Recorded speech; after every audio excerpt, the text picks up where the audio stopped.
नमस्कार दोस्तों।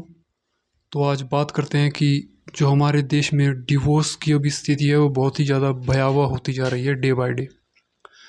तो वैसे तो हमारे को पता है, रीज़न सबको पता है, लेकिन मैं एक गिटनक्स की रिपोर्ट आपके सामने शेयर करूंगा जिससे कि आप हैरान हो जाएंगे। तो रीज़न क्या है? रीज़न हम सभी को पता है। रीज़न कोई एक बहुत बड़ी बात नहीं है कि क्यों डिवोर्स हो रहे हैं इंडिया में। उसके रीज़न जो मेन है, जैसे कि एक्स्ट्रा मैरिटल अफेयर्स होते हैं किसी के, डोमेस्टिक वायलेंस होता है, हो सकता है डोरी सिस्टम बहुत ज़्यादा चलता है इंडिया में, तो शादी के बाद भी लोग डोरी की डिमांड करते हैं, तो उस वजह से भी हो सकता है। कल्चरल और रिलीजन डिफरेंसेस हो सकते हैं, जहाँ पर जाके एडजस्ट होना एक लड़की को उस कल्चर में जाती है, तो उस वजह से हो रहे हैं। लैक ऑफ कॉम्पेटिबिलिटी भी हो सकती है, क्योंकि बहुत सारी मैरिजेज होती है, अरेंज मैरिज हो सकती है, तो बाद में पता लगता है कि हम कॉम्पेटिबल ही नहीं एक दूसरे के लिए। फाइनेंशियल इशू रीज़न हो सकता है, भी एक बहुत बड़ा रीज़न है। इनफर्टिलिटी आजकल एक रीज़न आ रहा है।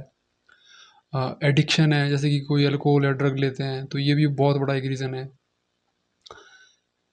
और कई बार फोर्स अर्ली मैरिज होती है, तो उस वजह से भी आ सकता है। वर्क लाइफ बैलेंस की वजह से, उस वजह से कई बार मेंटल प्रेशर बहुत ज़्यादा होता है, तो ये रीज़न है। ये सबको ही पता है, जनरली हम इनके बारे में बात करते हैं और आसपास देखते हैं, तो ये हमें रीजंस पता है कि यही रीज़न है।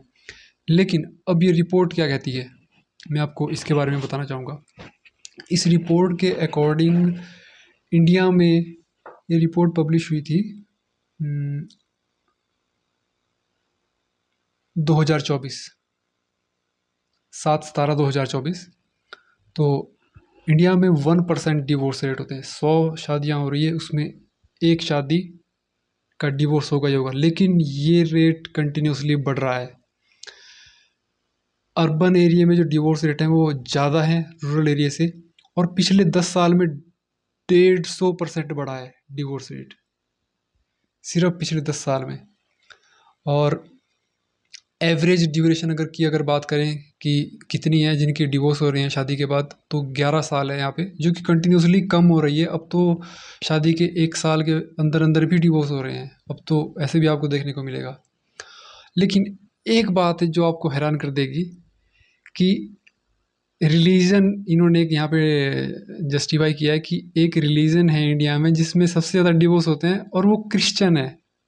हैरानी की बात यह है कि हम लोग समझते हैं शायद मुस्लिम रिलीजन में सबसे ज़्यादा डिवोर्स होते हैं, लेकिन नहीं, ये क्रिश्चियन रिलीजन है इंडिया में जिसमें सबसे ज़्यादा डिवोर्स रेट है।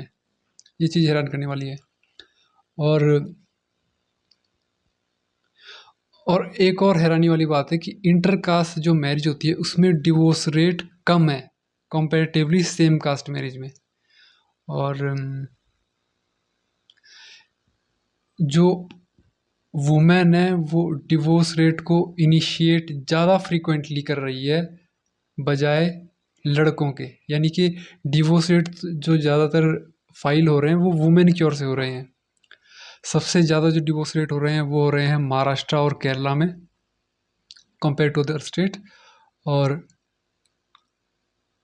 एवरेज जो एज है वो डिवोर्स रेट की है 31 से 36 साल।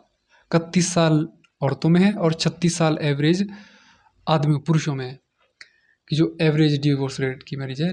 लव मैरिज के डिवोर्स रेट हायर है than arrange marriage in India. Oh my God. Divorce rate among educated people in India higher. जो पढ़े लिखे लोग हैं उनमें डिवोर्स रेट ज़्यादा है अनएजुकेटेड लोगों के। लेकिन फिर भी जो इंडिया में डिवोर्स रेट है वो वेस्टर्न कंट्रीज़ के बहुत ही कम है, क्योंकि वहाँ पर ये परसेंटेज जो यहाँ पे 1% है, वहाँ पे ये परसेंटेज बहुत ज़्यादा है। और एक और फैक्ट है, वो है कि डिवोर्स रेट जो इंडिया में सेलिब्रिटीज़ हैं, पब्लिक फिगर है, उनमें ज़्यादा है कंपैरेटिवली जो नॉर्मल लोग हैं।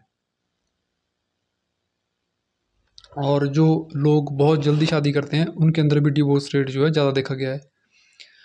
लेकिन ये जो चीज़ है अब मिडिल क्लास में भी बहुत तेज़ी से इंक्रीज़ हो रही है। तो फैक्ट्स मैंने आपके आगे देख रख दिए हैं, मैं डिस्क्रिप्शन में इसका लिंक भी शेयर कर दूंगा, आप पढ़ सकते हैं खुद भी इसके बारे में।